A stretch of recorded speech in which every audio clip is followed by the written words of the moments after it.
Thank you for the warm introduction, and thank you to the Board of Trustees, President Richard Lessard, and Provost Carolyn Zend for having me today. My bio has always started with second-generation pharmacist.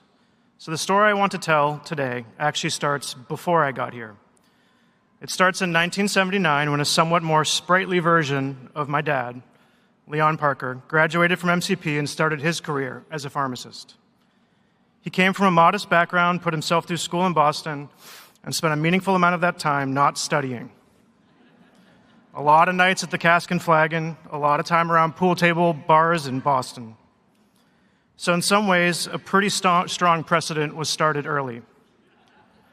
Leon is here today. Over time, I've realized that a lot of what I've learned about work, risk, and what actually matters came from him. This is really a story about two different but somewhat intertwined pharmacy careers. One that was a lot more stable and rational, and one that, well, as you heard, was not. I grew up watching my dad work as a pharmacist, filling prescriptions, driving to local nursing homes, and squeezing in board of pharmacy meetings between Little League games. He genuinely loved being a pharmacist.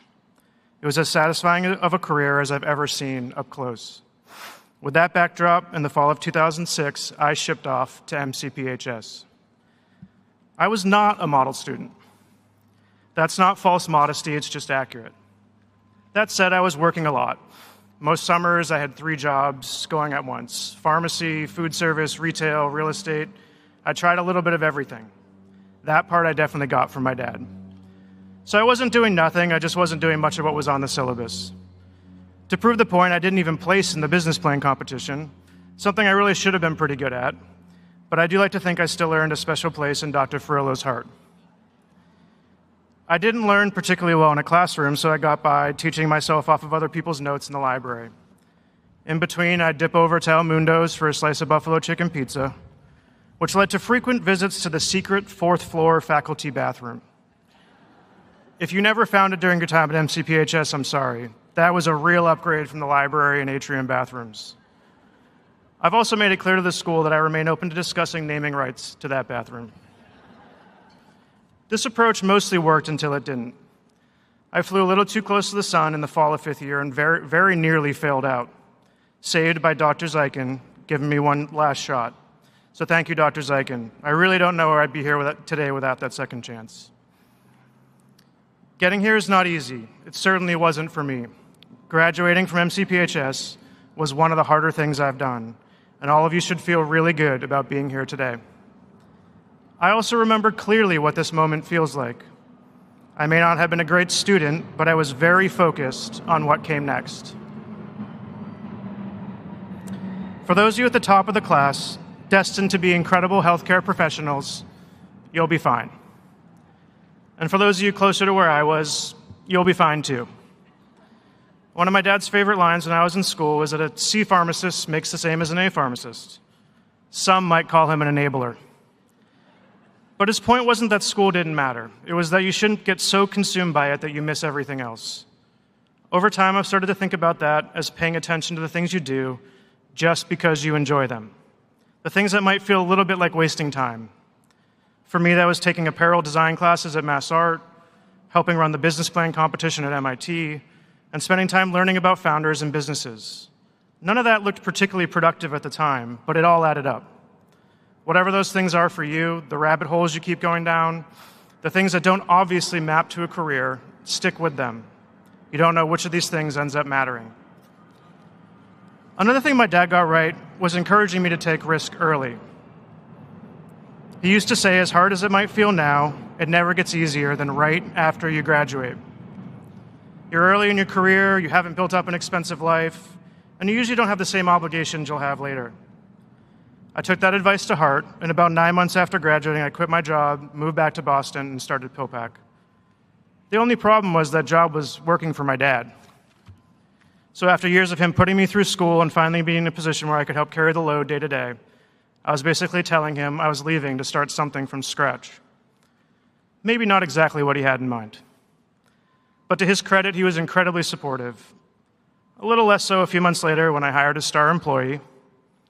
It all worked out, though. A year later, my dad joined PillPack, and a few years, Many ups and downs, and a few make or break moments later, we sold the business to Amazon. During that period, running PillPack, as far as I was concerned, was the only thing that mattered. I had this belief that if I could just pull it off, I'd prove something to the world and I'd feel settled. I kept up with my girlfriend, now my wife, my friends, my family, but everyone knew what came first. We didn't really take vacations during those years, my wife will tell you that. When our first daughter was born, I spent most of the time in the hospital on the phone trying to raise money and keep the company going. And when our second daughter was born, I was in the middle of negotiating the sale to Amazon, wandering in and out of the delivery room on the phone. After we sold the business, for a while, I felt great. I set out to do something and actually did it and suddenly had a lot of freedom. For a bit, I meandered from project to project, a little unmoored, but generally happy. And then over time, things started to come back into focus. I had spent most of my young adult life fixated on getting to an outcome. What I realized was the part I actually enjoyed was the work itself, which in hindsight was pretty obvious watching my dad. Years of building his business, sitting in board of pharmacy meetings, just showing up and doing the work. I had told myself I'd never go back to healthcare, but I found myself getting pulled back in anyway. There were too many problems to solve. It's important, it's complicated, it's broken in a lot of ways, and it's never really going to be done. And at some point, that's the part I realized I liked. Around the same time, something else clicked, something that should have been obvious given how I was raised. The people you surround yourself with matter more than anything else. The success fades, the time with family and friends is what sticks. Our third kid was born during COVID, so it wasn't exactly an ideal hospital experience, but I was there for all of it, enjoying Amazon's generous paternity leave. And I think that's something my dad understood long before I did. Not that he was always perfectly present in the delivery room, from what I understand, but he got the important part right. He didn't really talk about it, he lived it, and it just took me a while to catch up. Being able to do the work is the reward. The people around you are all that really matters. Thank you so much for having me, and congratulations again on making it to today.